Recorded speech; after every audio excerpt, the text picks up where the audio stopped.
Hello sir. రావయ్యా. చెప్పండి sir. ఎలా ఉంది ఫస్ట్ డే? బాగుంది సార్. బిల్ పాస్ అవుద్దంటారు సార్? ఛాన్స్ లేదయ్యా. నమస్కారం సార్. నేరం చేసిన వాడికి శిక్ష ఇద్దామంటే ఒప్పుకోవడానికి ఏంటి సార్ బల్బ్ వీళ్ళకి? హత్యలు చేస్తారు, డబ్బులు తింటారు, యాసిడ్లు పోస్తారు, పట్టుకుంటే 2-3 రోజుల్లో దర్జాగా బయటకు వస్తారు. ఏంటి సార్ మనకి దౌర్భాగ్యం? చట్టాలని కొంచెం స్ట్రిక్ట్ చేయమన్నాం, అంతేగాని మీ సొమ్మే అడగలేదు కదా సార్. అందుకే చెప్తున్నాను. కూర్చో. అక్కడే పొరపాటు. మన సొమ్మే పోతుంది. అవినీతి మనకే అవసరం. ఇలాంటి చట్టాలు చేసి వాళ్ళని తృప్తిపరిచాం అనుకో, రేపు అవినీతి పనులు చేసే అవకాశం మనకుండదు కదా. ప్రజలు తిరగబడరా? వాళ్ళు ఏమన్నా పిచ్చోళ్ళ? వాళ్ళు అడిగితే ఏం సమాధానం చెప్తారు? సమాధానాలు అడిగి వినే తీరిక ఎవరికి ఉందయ్యా?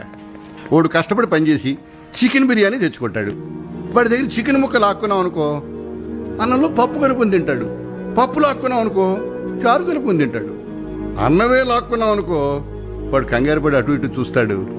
అప్పుడు మనం రైస్ ఫ్రీ అనాలి. వాడు ఎగిరి గెంతేసి పనిని చికెన్ బిర్యానీని మర్చిపోయి మన దగ్గర బానిసలాగా పడుంటాడు. సమాధానాలు ఎవరికి కావాలయ్యా? అది మన పాలసీ. కానీ అది తప్పు కదా సార్. లేదయ్యా, ప్రజలు మన నుంచి ఏమీ ఎక్స్పెక్ట్ చేయట్లేదు. ఇలా ఉంటేనే వాళ్ళు ఓటేస్తారు. వాళ్ళని మనం అలాగే ఉంచాలి. వాళ్ళకి మన మీద ఆశ లేదు, మనకి వాళ్ళ మీద హక్కు లేదు. ఏమిటి నవ్వుతున్నావు? ఏం లేదు సార్, మీరు ఎప్పుడు పోతారా అని. ఇలా చేయండి సార్. మీకు 70-80 ఏళ్ళు ఉంటాయి. ఈ చేతులతో మీరు గాంధీ గారిని తాకుంటారు, ఆ కళ్ళతో నెహ్రూ గారిని చూసుంటారు. ఇంత తెలివి, ఇంత అనుభవం, ఇవన్నీ ఎందుకు సార్?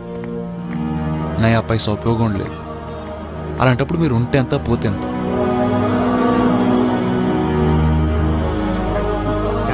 ఇగో చెయ్యి. మీరు నాకు నచ్చలేదు sir.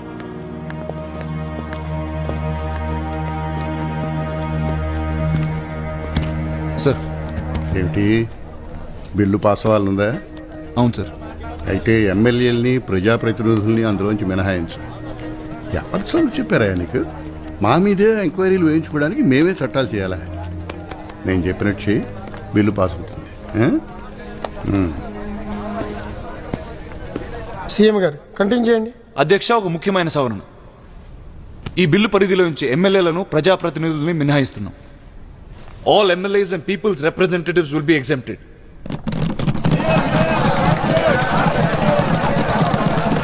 Please keep quiet. CM గారు కంటిన్యూ చేయండి. మనం ఎంత నీతిమంతులో అందరికి తెలుసు కదా. మనకు చట్టాలు వర్తించవు, బాగోదు.